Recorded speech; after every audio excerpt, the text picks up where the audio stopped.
Have you ever wanted your Mini 2 to have superpowers? You might have the chance now with the Maven app, adding new unique features not seen before, as well as expanding the waypoint capabilities with some really useful upgrades. The Maven app is now available in the App Store with support for Mini 2, SE and Air 2S. It's a paid app, but if you watch the video to the end, I will tell you how you can get a chance to win a free license.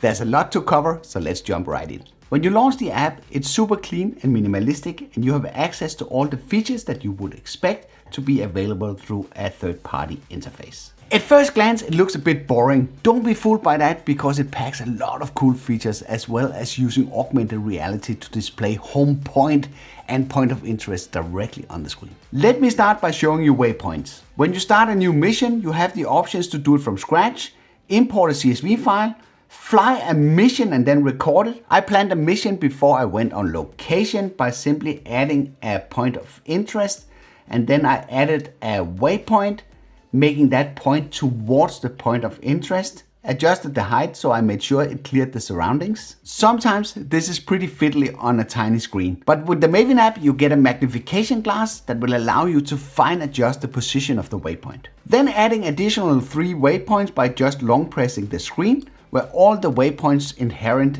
the settings from the first one created. That makes the process super easy. When I was on location, the only thing I had to do was to pull up the saved mission and then press the small rocket icon in the top of the screen for the drone to execute. Heading towards waypoint number 1 while turning so it faces the point of interest. When it reaches waypoint number 1, the recording starts, which is an action that I have pre-programmed and saved to the mission, and then it continues to follow through the waypoints. One thing that struck me executing the mission is that it's actually quite smooth.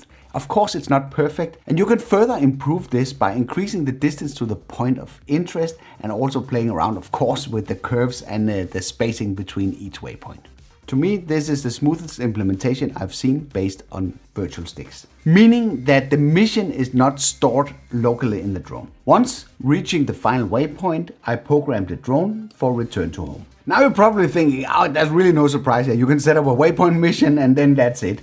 But what you can actually do with the Maven app is that you can convert one of these waypoints into an orbit waypoint. And when you do that, that will allow you to do something called automatic orbit. And when you turn this option on, you will get a circle that has a radius equal to the distance between the waypoint and the point of interest. That will allow you to fly a perfect orbit around your point of interest. But what if you don't want a full orbit? That is possible because you can set it up in quarters, as it's possible to select down to only a quarter of an orbit. That will allow you to customize your waypoint mission. The flexibility is really huge, as you can go from quarter of an orbit up to 5 complete rounds. And with that capability, we can take it up a notch by introducing spirals. With the spiral, you define the starting radius and the end radius, which will allow you to either increase or decrease your distance to your point of interest while orbiting. There's a lot of options here, and this is actually quite unique, as this can be integrated as part of your autonomous flight, meaning that it will be possible to do this while you're doing your waypoint missions. With the Maven app, you get access to something called a virtual copilot. And that opens up to some pretty unique features, where cable cam is one of my favorites. You might have seen the commercials where they put on like a wire between 2 fixed points, where the camera just zips by doing a dolly movement. This is now possible with the Mini 2. You can even make the drone look at a point of interest while gliding along the virtual cable. Then you fly the drone to the first anchor point, and then you enable the cable cam option. You can set the cable cam speed by simply using the pitch.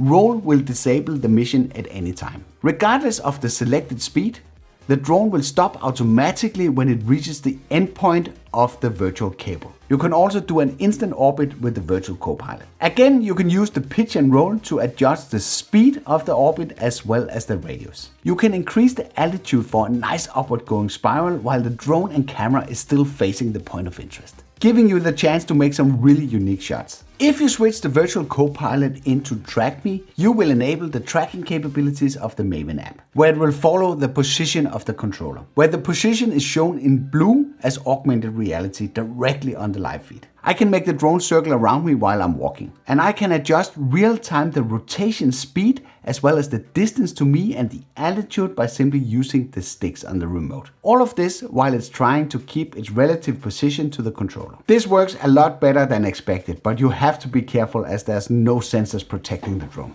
The tracking capabilities also work when you are inside a vehicle. So I jumped in my car, drove a little bit around just to see how well it worked. And by simply using the follow me function, the drone will try to keep a fixed distance to the car. But again, I can enable the circle option, making the shots a lot more interesting. Also, the virtual copilot can compensate for height differences, meaning that if you are driving up or down hill, it will be able to compensate for that. This is quite unique too, and something I haven't seen before. By the way, do you recognize the scenario that you have a lot of interest when you're flying your drone and people want to try it, especially family members, they want to try it, but you don't want them to fly the drone because you are afraid they might wreck it. With the Maven app, you can set up a virtual polygon geofence that will basically allow you to fence in the drone and set some boundaries for how far that you will be able to go with the drone.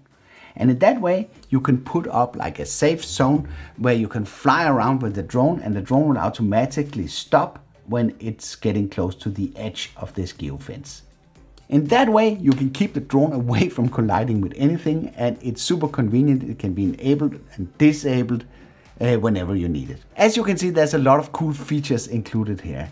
You will be able to use VR glasses, and you will also have easy access to course lock, where you can fly the drone along a line like you saw with the cable cam, and then you can independently orient the drone to make some really cool dolly shots. Another variant of that is called home lock, where one end of the line is attached to the home position. So what do you think of the Maven app? You probably have a lot of questions right now, so pop them in the comments below or simply write Maven and you will have a chance to win one of the 5 free licenses that I have available. Winners will be picked randomly from the comment section, and the winner will be contacted directly through the email that is listed in your About section. Get on with it, as I will do this no later than 1 week after this video has been published. In addition, I will post a video announcing all the winners as well as answering the best questions. To put the record straight, this is not a review of the Maven app, as this is a sponsored video.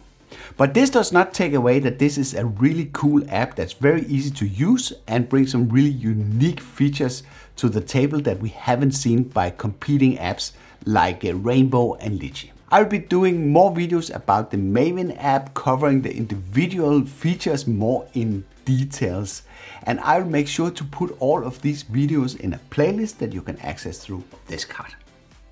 I hope you liked this video. If you did, then feel free to give it a like. If you didn't like it, feel free to press the dislike button twice. Thank you for watching, and I'll be seeing you on the next one.